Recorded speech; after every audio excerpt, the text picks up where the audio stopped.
আসসালামু আলাইকুম। সুপ্রিয় শিক্ষার্থীবৃন্দ, সকলকে স্বাগত জানাচ্ছি আমাদের আজকে পঞ্চম ক্লাসে নবম শ্রেণীর ইতিহাস ও সামাজিক বিজ্ঞান বিষয়ের প্রথম অভিজ্ঞতা প্রকৃতি ও সমাজ অনুসন্ধানে। চলো তাহলে জেনে নিই প্রথমত শিক্ষার্থীদেরকে আজকে কি করতে হবে। প্রথমত শিক্ষার্থীরা ক্লাসের মধ্যে দলগত হয়ে বসবে।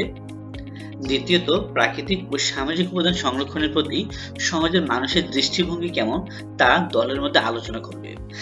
তার মানে হচ্ছে আমরা লাস্ট যে ক্লাসগুলো করেছিলাম সেখানে যে বিভিন্ন প্রাকৃতিক ও সামাজিক উপাদানগুলো নিয়ে আমরা আলোচনা করেছি, যেমন প্রাকৃতিক উপাদান যেমন পাহাড় পর্বত, সমুদ্র, নদী, বাতাস, বালি, যেগুলো আমরা প্রকৃতি থেকে পাই সেই উপাদানগুলো, এবং সামাজিক উপাদান বলতে বোঝানো হচ্ছে আমাদের পোশাক পরিচ্ছদ, বাসা, ঘর বাড়ি, হাসপাতাল, স্কুল, রাস্তাঘাট।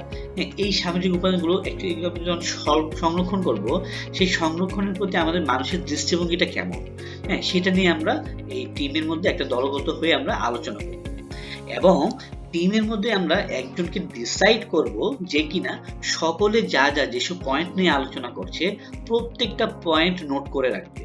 তার মানে সেই খাতার মধ্যে সকলের মতামতগুলো উইথ রেসপেক্টিভ ওয়েতে সে বুলেট পয়েন্ট আকারে সবার মতামতগুলো একটা খাতায় নোট রাখবে। পরবর্তীতে দল থেকে 2 অথবা 3 জন আলোচিত বিষয়বস্তুগুলো নিয়ে ক্লাসে সবার সামনে উপস্থাপন করবে।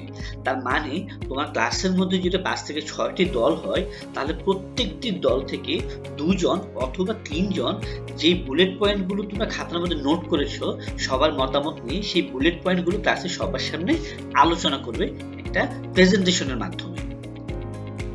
অন্যান্য দলের শিক্ষার্থীরা মনোযোগ দিয়ে শুনবে এবং প্রয়োজনে উপস্থাপনা শেষে প্রশ্ন করতে পারবে।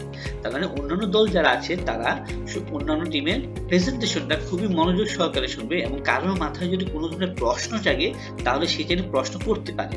কারণ আমাদের নতুন কারিকুলাম এটাই হচ্ছে সবচেয়ে মজার বিষয়, যে আমরা একটা ইন্টারঅ্যাক্টিভ ওয়েতে অনেক কিছু শিখে থাকি।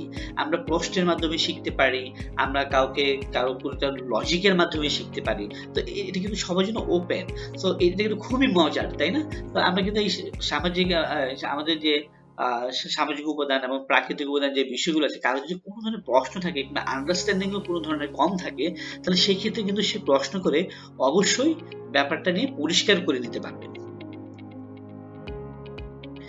আজকে ক্লাসের মধ্যে শিক্ষকের যা করণীয়, শিক্ষক প্রথমত শিক্ষার্থীদেরকে একটি অন্তর্ভুক্তিমূলক দলের মধ্যে তাদেরকে বসতে বলবে এবং দলগতভাবে প্রাকৃতিক ও সামাজিক উপাদান সংরক্ষণের প্রতি সমাজের মানুষের দৃষ্টিভঙ্গি কেমন তার দলে আলোচনা করার নির্দেশ দিবে।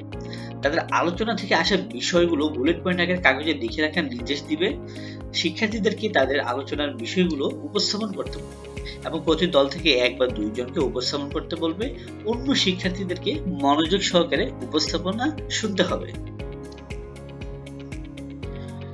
অভিভাবকের করণীয়, শিক্ষার্থীরা আজকের ক্লাসটি করে যখন বাসায় যাবে তখন অভিভাবকরা শিক্ষার্থীরা ক্লাসে প্রাকৃতিক ও সামাজিক উপাদান সংরক্ষণের প্রতি সমাজে মানসিক দৃষ্টিভঙ্গি কেমন তার সম্পর্কে যে আলোচনা করেছে সেটি যাচাই করবে।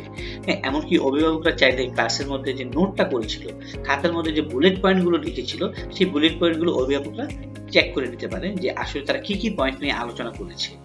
আলোচনার বিষয়বস্তু উপস্থাপনের সময় নিজের এবং অন্যান্য দল কি বলেছে তা জিজ্ঞেস করা।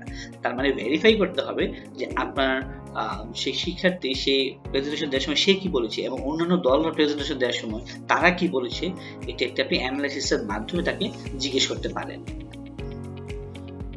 সবাইকে ধন্যবাদ জানিয়ে শেষ করছি আমাদের আজকের ক্লাস।